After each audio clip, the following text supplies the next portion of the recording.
नमस्कार दोस्तों, स्वागत है आप सभी का हमारी YouTube चैनल इंडियन क्लासेज में। दोस्तों, आज के इस वीडियो में प्रो जी सुंदर रेड्डी का साहित्यिक परिचय, उसके साथ साथ कृतियां एकदम आसान तरीके से लिखना बताएंगे। दोस्तों, अगर आप सब भी कक्षा 12वीं में हैं और बोर्ड एग्जाम 2026 की तैयारी कर रहे हैं तो इनका साहित्यिक परिचय जरूर तैयार कीजिएगा, क्योंकि उत्तर प्रदेश में 6 से 7 सेट में क्वेश्चन पेपर बनते हैं और हर साल किसी न किसी सेट में इनका साहित्यिक परिचय देखने को मिल जाता है। इसलिए आप सब जरूर तैयार कीजिएगा। और स्टूडेंट का सबसे बड़ा जो टास्क होता है कि साहित्यिक परिचय लिखते समय कौन कौन सी बातों को लिखें और कौन कौन सी बातों को छोड़ दें, क्योंकि अधिकतम शब्द सीमा 80 ही होना चाहिए। आपको 80 शब्द में किसी लेखक या फिर किसी कवि का बायोडाटा लिखना होता है। तो मेरे दोस्त, आप सभी को 19 शब्दों को ध्यान में रखते हुए यहाँ पर साहित्यिक परिचय इनका दर्शाया गया है और आपको जीवन परिचय देखने को मिल रहा होगा। तो आप सभी को पहले ही बताएं कि जीवन परिचय इसलिए लिखा जाता है क्योंकि अगर आप साहित्यिक परिचय हेडिंग डालकर उनकी पूरी बायोडाटा को छाप देंगे तो जीवन परिचय में बदल जाएगा, जो कि हम सबसे जीवन परिचय नहीं बल्कि साहित्यिक परिचय पूछा जाता है। इसलिए सबसे पहले मेरे दोस्त जीवन परिचय लिखना होता है और उसमें कुछ पॉइंट होते हैं जिन्हें हर लेखक, हर कवि के बारे में लिखना होता है।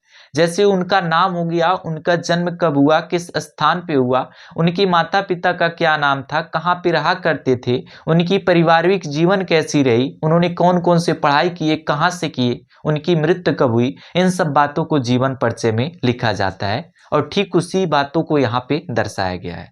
तो सबसे पहले आप सभी को यहाँ पे उनका नाम लिखकर एक हेडिंग बना देना है, जिससे ये स्पष्ट हो सके कि आप किस लेखक का साहित्यिक परिचय लिखे हैं। उसके बाद से जीवन परिचय हेडिंग डालकर मेरे दोस्त लिखेंगे, प्रोफेसर जी सुंदर रेड्डी का जन्म सन 1919 ईस्वी को आंध्र प्रदेश में हुआ था।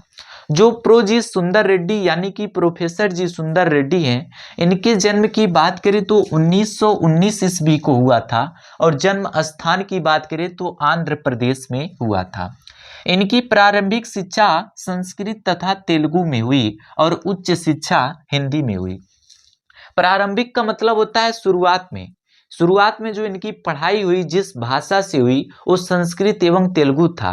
लेकिन जैसे बड़े हुए, उच्च स्तर की जो शिक्षा इन्होंने प्राप्त की वो हिंदी भाषा में था। कई वर्षों तक ये आंध्र विश्वविद्यालय के हिंदी विभाग के अध्यक्ष रहे।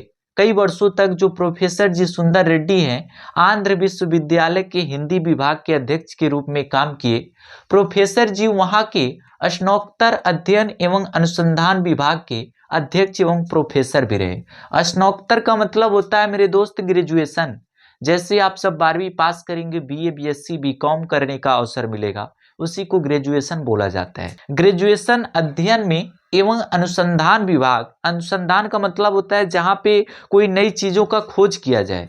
आप सब देखे होंगे वैज्ञानिक नई नई चीजों का आविष्कार करते रहते हैं, नई नई चीजों को खोजते रहते हैं, जहां पर किसी बारे में जानकारी प्राप्त की जाती है, उसी को अनुसंधान विभाग कहा जाता है। तो इन्होंने अध्यक्ष एवं प्रोफेसर के रूप में काम किए हैं। अध्यक्ष मेरे दोस्त आप सबको मालूम ही होगा, और प्रोफेसर जो उस विभाग के उच्च स्तर पे काम करते हैं उन्हीं को प्रोफेसर कहा जाता है। इनका स्वर्गवास सन 2005 ईस्वी में हो गया।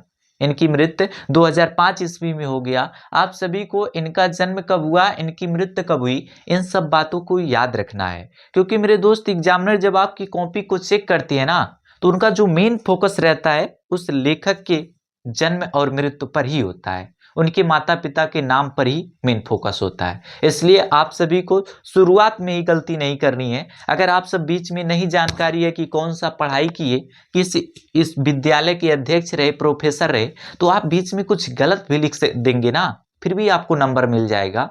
लेकिन जो मेन पॉइंट है आपको गलती नहीं करनी है। उसके बाद से मेरे दोस्त साहित्यिक पद से हेडिंग डाल देना है। अब यहाँ पे उनके माता पिता के नाम नहीं लिखे गए हैं, तो मेरे दोस्त आप सबके एनसीईआरटी बुक में उनके माता पिता के नाम का जिक्र नहीं किया गया था, इसलिए नहीं लिखा गया है। अगर जिक्र किया गया है तो आप सब लिख सकते हैं, और नहीं किया गया है तो आप सब बिल्कुल आजाद हैं, नहीं भी लिख सकते हैं। साहित्यिक परिचय में लिखेंगे, प्रो जी सुंदर रेड्डी जी की साहित्यिक सेवा प्रशंसनीय है। जो प्रोफेसर जी सुंदर रेड्डी हैं, ये जैसे साहित्यिक के क्षेत्र में गए तो इन्होंने जो जो काम किए हैं वो प्रशंसनीय यानी कि प्रशंसा करने के योग्य है। तमिल, तेलुगु, कन्नड़ और मलयालम दक्षिण भारत की 4 प्रमुख भाषाओं पर इन्होंने साहित्यिक रचना की है। मेरे दोस्त, आप सभी को पहले ही बताएं कि इनकी जो प्रारंभिक शिक्षा थी वो संस्कृत तथा तेलुगु भाषा में हुई। ये जो उनकी भाषा थी, प्रारंभिक शिक्षा इस भाषा में इसलिए हुआ क्योंकि ये मध्य प्रदेश के रहने वाले थे और मध्य प्रदेश की 4 प्रमुख भाषाएं हैं जिसमें तमिल, तेलुगु, कन्नड़ और मलयालम है। जैसे आप सब देखे होंगे कि जो जिस क्षेत्र का रहने वाला होता है वहाँ पे जो भाषा चलता है, छोटे छोटे बच्चे भी वो भाषा बोलना सीख जाते हैं। आप शहरों में जाकर देखेंगे छोटे छोटे बच्चे अच्छे से इंग्लिश बोल लेते हैं, लेकिन आप देहात में जाकर देखेंगे जो 10वीं पास कर लेता है ना, वो भी इंग्लिश नहीं अच्छे से बोल पाता है। तो ये क्षेत्र का भी प्रभाव पड़ता है। तो जो मध्य प्रदेश के 4 प्रमुख भाषाएं थे, तमिल, तेलुगु, कन्नड़ और मलयालम, इन्होंने उन 4 प्रमुख भाषाओं पर साहित्यिक रचना किए हैं, ठीक ना। हिंदी के माने जाने लेखक प्रो जी सुंदर रेड्डी ने अनेक ग्रंथों की रचना करके हिंदी भाषा पर अपने अधिकार का प्रमाण दिया है। जो प्रोफेसर जी सुंदर रेड्डी हैं, हिंदी के एक माने जाने लेखक के रूप में प्रसिद्ध हैं और इन्होंने अनेक ग्रंथों की रचना किए हैं। अनेक मतलब बहुत ग्रंथों का रचना करके हिंदी में अपना एक अधिकार का प्रमाण दिए हैं। हिंदी भाषा में रचना करके इन्होंने एक श्रेष्ठ उदाहरण प्रस्तुत किया। जैसे प्रमुख भाषाएं तो 4 ही था, कन्नड़ था, मलयालम था, तमिल था, तेलुगु था, लेकिन मेरे दोस्त हिंदी में भी रचना करके इन्होंने श्रेष्ठ उदाहरण दिया है कि मतलब और भी भाषाओं को सीखा जा सकता है, जिसे अगर ठान लिया जाए उसे किया जा सकता है। अभी जरूरी नहीं है कि हमारे क्षेत्र में इंग्लिश भाषा नहीं है तो हम इंग्लिश को नहीं सीख सकते हैं। ये जरूरी नहीं है कि हमारे क्षेत्र में भोजपुरी भाषा नहीं है तो नहीं सीख सकते हैं, उसको भी सीख सकते हैं, क्योंकि इन्होंने करके वो दिखाया है उस काम को। इनके क्षेत्र में कहीं पे हिंदी का जिक्र नहीं किया गया है कि प्रमुख भाषाएं थी, लेकिन फिर भी इन्होंने हिंदी भाषा को सीखने का प्रयास किया और उस हिंदी में इन्होंने रचनाएं करके एक श्रेष्ठ उदाहरण दिया है, ठीक ना। उसके बाद से कृतियां आप सभी को लिखना होता है, क्योंकि जो पूरा क्वेश्चन होता है कि साहित्यिक परिचय लिखते हुए कृतियों का उल्लेख कीजिए, तो आप सभी को कृतियां भी लिखना रहता है। लिखेंगे इनकी प्रमुख कृतियां निम्न है, जैसे साहित्य और समाज हो गया, मेरे विचार हो गया, शोध और बोध हो गया, हिंदी और तेलुगु हो गया। ये इनकी रचनाएं हैं, आप सभी को याद रखना है। और इनकी रचनाओं से भी बहुविकल्पी प्रश्न बनते हैं, जैसे हिंदी और तेलुगु किसकी रचना है, आप सभी को जवाब देना है प्रो जी सुंदर रेड्डी का।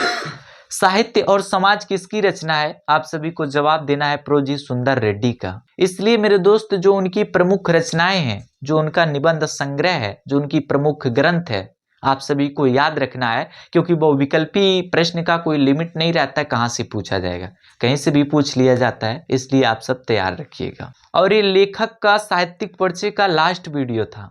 इसके बाद से आप सभी को सभी कवियों का साहित्यिक परिचय देखने को मिलेगा। और सभी लेखक का जीवन परिचय का वीडियो पाना चाहते हैं, हमारे चैनल को विजिट करके प्लेलिस्ट वाले ऑप्शन पे जाएंगे तो हिंदी का प्लेलिस्ट बना दिया गया है बोर्ड एग्जाम 2026 को टारगेट करते हुए। जितने भी महत्वपूर्ण टॉपिक रहेंगे क्रम से आप सभी को देखने को मिल जाएगा। तो दोस्तों उम्मीद करता हूँ ये वीडियो आपको पसंद आया। अगर वीडियो पसंद आया तो एक प्यारा सा लाइक कर दीजिएगा।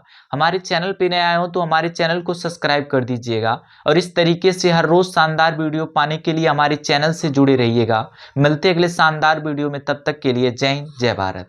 और इसका आप सब स्क्रीनशॉट ले लीजिए और इसका नोट भी बनाते रहिएगा, जिससे आप साहित्यिक परिचय को आसान तरीके से तैयार कर सकें।